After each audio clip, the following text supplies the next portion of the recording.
There's a lot of people having a lot of anxiety and like mixed feelings about their emergence.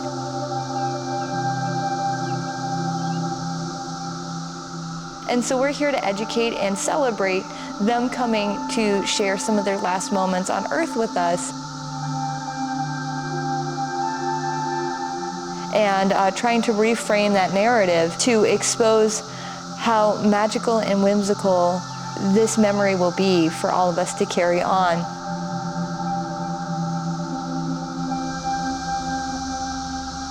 We are about to experience a once-in-a-lifetime situation that nobody born today or tomorrow will ever be able to experience again during the course of their lifetime, which is monumentally special.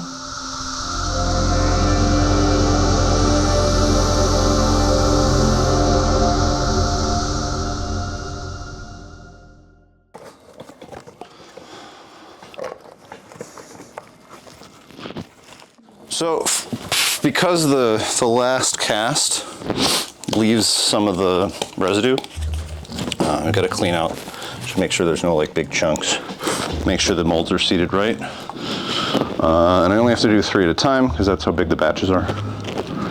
Anything more than that, then the bucket gets way too heavy. We're doing the Cicada Parade, which is a large-scale community art project, so people can come to our museum and purchase a plaster cicada that's made in-house for $75. It's a collaboration with Formstone Castle out of Baltimore. And the cicadas were designed originally for the 2021 emergence, and we decided to partner with them and bring that to Chicago because we wanted to show unity in numbers. We wanted to celebrate these cicadas. It's immediately meditative. I love it. Even if I'm just like making legs and pouring, that's enough variety that it doesn't get boring.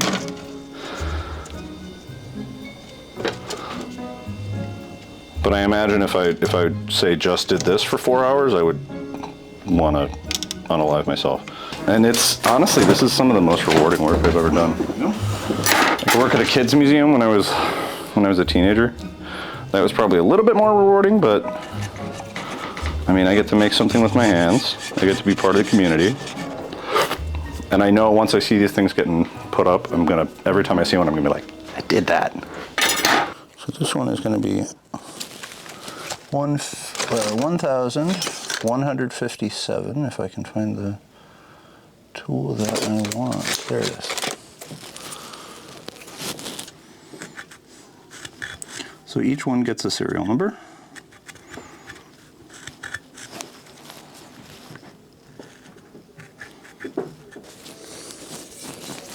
A couple of my friends I've told about this project and they're just like, huh. I'm like, really? It's just a plaster thing. It just doesn't matter. Some people just get that ick. I'm sure I'm gonna get a little bit of that ick when I see the ground moving. And yeah, that's what we've been doing for the past like 2 months. How do I feel about cicadas in general? At first, gross, because they're crazy eyes. They're just out there doing their thing. Maybe I'm jealous because they're just out there doing their thing and they're whatever and they can do whatever they want. As far as what the insect asylum is doing with the cicadas in general, I think it's really cool. I think it brings a lot of information. I was very ignorant to think like, I thought they really bit. They don't. They're really harmless. Do they really kill or harm anything? No, they don't.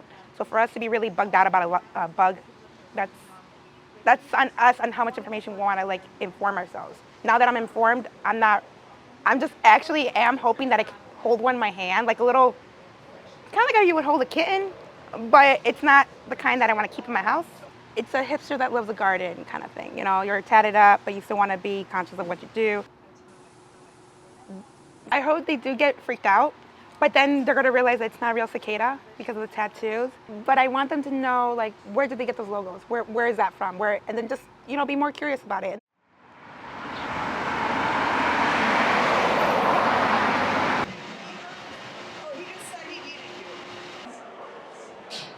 So how many cicadas did you guys? One cicada. One cicada for them? Okay.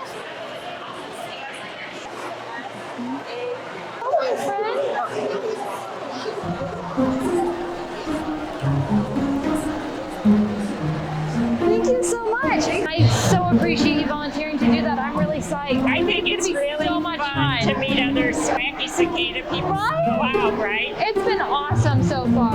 It has been fabulous. I hope that it does a lot of good for the insecticide. We're really hoping It's such good work. I mean, this is fabulous for, this is a huge event.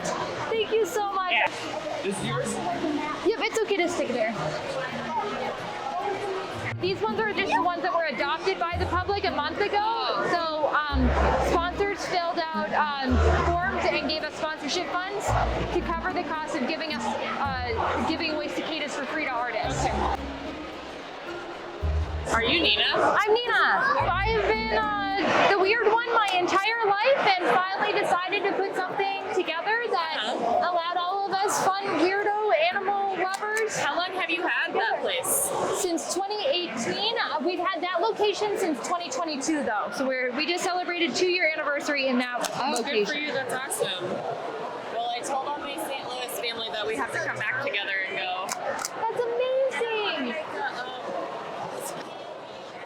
My name is Jordan Pellegrini. I'm a figurative artist that lives in Chicago. Been here about 6.5 years now. Hello, I've got a drop off. And I wanted something a little silly. You know, I made mine so people would laugh. You know, I have googly eyes all over, like the eyeballs, sort of like those biblically accurate angels. And I just kind of want them to engage with it and be like, oh, that's fun. When the brood appeared 17 years ago, I was, how old was I, 15? And they're everywhere. And I was a little afraid of them, but honestly, you could just kind of pick them up and put them on your arm. They're so harmless and there's so many of them. They look so cool. All right.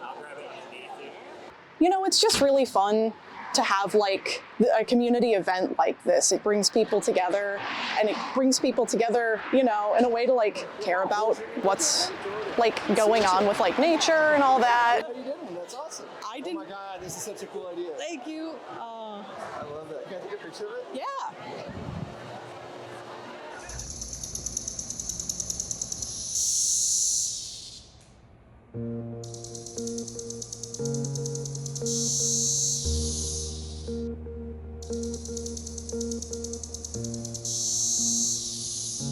This emergence has been absolutely incredible for me. I have had the joy and the privilege of being able to talk to hundreds of artists and figure out what drives them to love these animals so much. I've been able to communicate to our community about the importance of this species.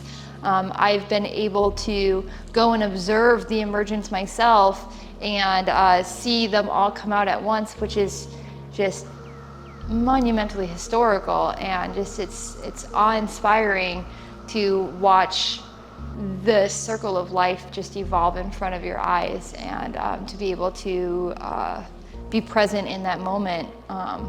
And so I feel honored that I have been chosen by the community to be a steward of this information, and I feel honored that I get to share my space with these beautiful creatures and that they have a safe place to live, even though they did not emerge in the way that they wanted to, you know.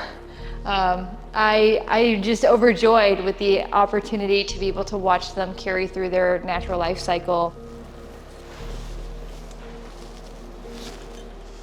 I grew up in a log cabin in the woods, and I spent a majority of my lifetime outside. And when the world seemed too overwhelming for me, I would go outside to ground, to take peace, to take solace, to think, or to shut my brain down altogether and not think of anything at all. So for me, when I think of cicadas, which I hold so fondly that they are the representation of my entire organization. Our logo is in fact a cicada. I think about a time when my world was spinning out of control and laying down in the grass, hands full of dirt in fists, holding onto the earth like I could fly away at any minute, and looking up into the trees and watching the cicadas buzz around my head and watching them dance and being able to hyper-focus in on one specific cicada and watch its movements and its patterns. And suddenly, the thing that felt so explosive in my body and in my brain that I could not handle just slipped away and melted into nothing.